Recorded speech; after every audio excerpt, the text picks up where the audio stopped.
Mr. Moore's math class! Good afternoon, guys, and welcome to Mr. Moore's online flip classroom. And boy, am I excited to be with you today because we're going to learn all about how to work with the remainder theorem and the factor theorem. So before we go any further, what we need to do is have a look at how we long divide polynomials once again and actually see how the remainder theorem fits into all of this. So let's check it out. Alright, so today we're having a look at the remainder and the factor theorems. Now let's first of all have a look at the remainder theorem. Now the remainder, when p of x is divided by x minus a, is equal to p of a. Now what does all of this mumbo jumbo mean? Well, let's just have a look at a bit of a worked example really, shall we?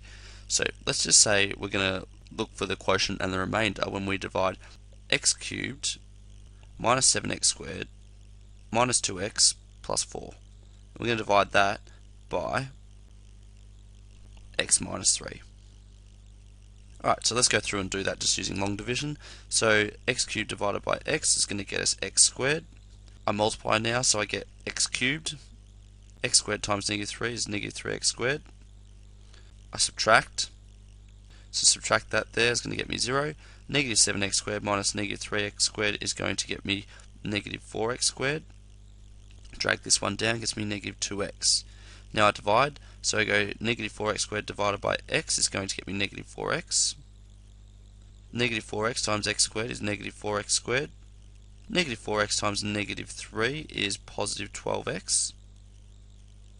Put in brackets now, subtract again, so that's going to get me 0. Negative 4x squared and negative 4x squared will cancel out.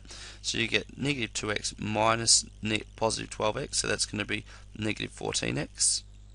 Drag this bad boy down here. So you get plus 4. Negative 14x now divided by x gets me negative 14. Alright, negative 14 times x is negative 14x. Negative 14 times negative 3 will get me 42. So plus 42. Put in brackets now, subtract.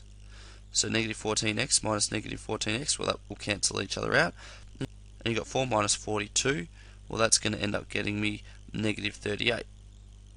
Drag it up here, and therefore my remainder is equal to negative 38.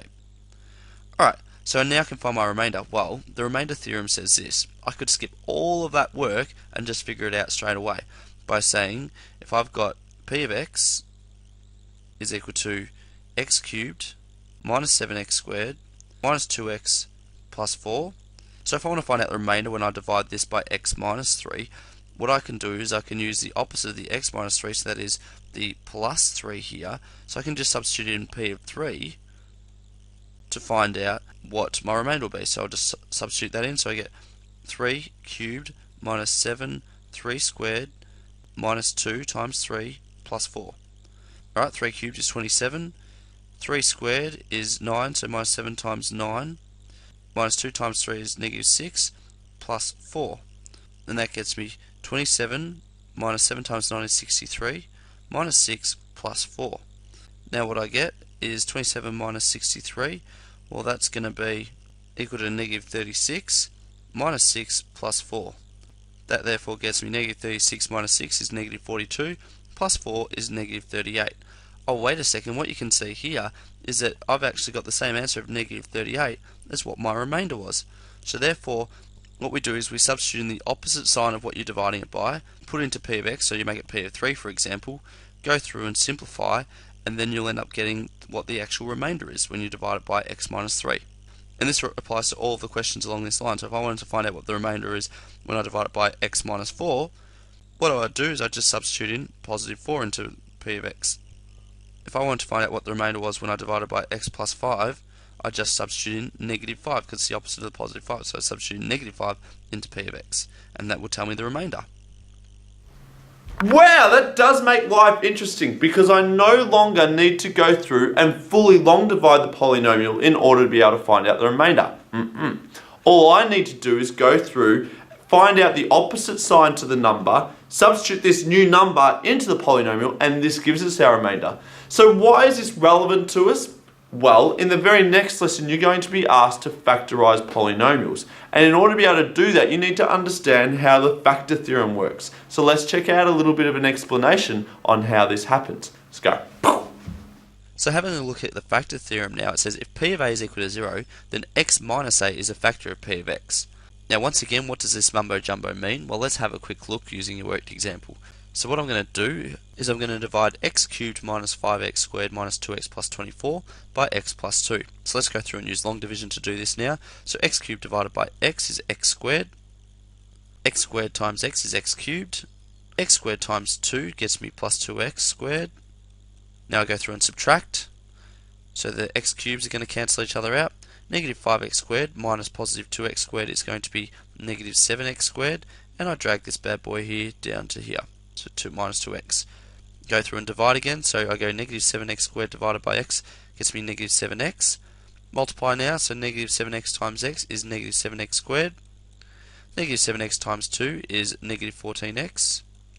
I subtract once again, so I go negative 7x squared minus negative 7x squared, well they're going to cancel each other out. Negative 2x minus negative 14x, well that's going to get us 12x, because it's the same as saying negative 2x plus 14x, so it gets us 12x. Move this one down here once again, plus 24. Alright, go through and divide, so 12x divided by x becomes plus 12. 12 times x is 12x. 12 times 2 is 24.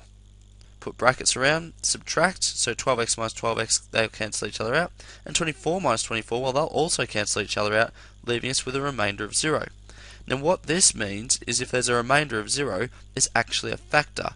In other words, for example, if I was to divide 12 by 4, so 4 divided by 12, it's going to go in 3 times exactly with no remainder, so we know that 4 and 3 are factors of 12. Well, because there's no remainder here, we know that x plus 2 is a factor of x cubed minus 5x squared minus 2x plus 24. So what I could do is I could say, well, if p of x is equal to x cubed minus 5x squared minus 2x plus 24, it's also equal to x plus 2, because it's a factor, multiplied by x squared minus 7x plus 12. Because if I multiply this here by this, I'll end up getting this, because there's no remainder, meaning that x plus 2 is a factor. Alright guys, now I guess it's time for a couple of worked examples. So first of all, the remainder theorem. Alright, so it's time now for a worked example, and this says, without actually dividing, find the remainder when 2x cubed plus 4x squared minus 7x plus 3 is divided by x plus 2 and x minus 1. Now what we're going to do is we're going to call this function here p of x. So we'll write p of x is equal to 2x cubed plus 4x squared minus 7x plus 3. Alright, now because I want to know what the remainder is when I divide it by x plus 2, what I'm actually going to do is I'm going to write p of negative 2, because it's the opposite sign. So you write p of negative 2, and that will equal 2, and wherever I say the x, I write a negative 2, so negative 2 cubed plus 4 times negative 2 squared minus 7 times negative 2 plus 3.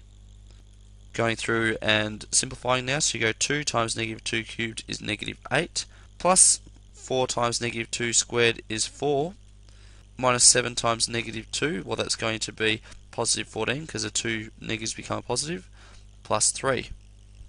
That therefore will get us 2 times negative 8 is negative 16, plus 4 times 4 is 16, plus 14, plus 3. The negative 16 and the 16 will cancel out, leaving us with 14 plus 3, which is equal to 17. Therefore, the remainder when 2x cubed plus 4x squared minus 7x plus 3 is divided by x plus 2 is 17. It's now time to press pause and attempt the following question, that is, to find the remainder when 2x cubed plus 4x squared minus 7x plus 3 is divided by x minus 1. Remember to press play once you're done so you can check your solutions out against mine. Alright, so welcome back once again. Now the very first step is just to write out the polynomial that you can see here. So I've written p of x is equal to 2x cubed plus 4x squared minus 7x plus 3. And then what I need to do is determine what it is that I want to substitute in order to find the remainder. So I look here, I've got x minus 1. So what I need to do is I just go through and substitute in p of 1, because it's the opposite sign here, so it's positive 1. So then you write 2 times 1 cubed, because wherever I see the x I write 1, so 2 times 1 cubed plus 4 times 1 squared minus 7 times 1 plus 3. Of course 1 cubed is 1 and 1 squared is also 1. So you get 2 times 1 is 2, 4 times 1 is 4, negative 7 plus 3, negative 7 plus 3. 2 plus 4 is 6, minus 7 is negative 1, plus 3 is positive 2. Therefore, the remainder when 2x cubed plus 4x squared minus 7x plus 3 is divided by x minus 1 will be 2.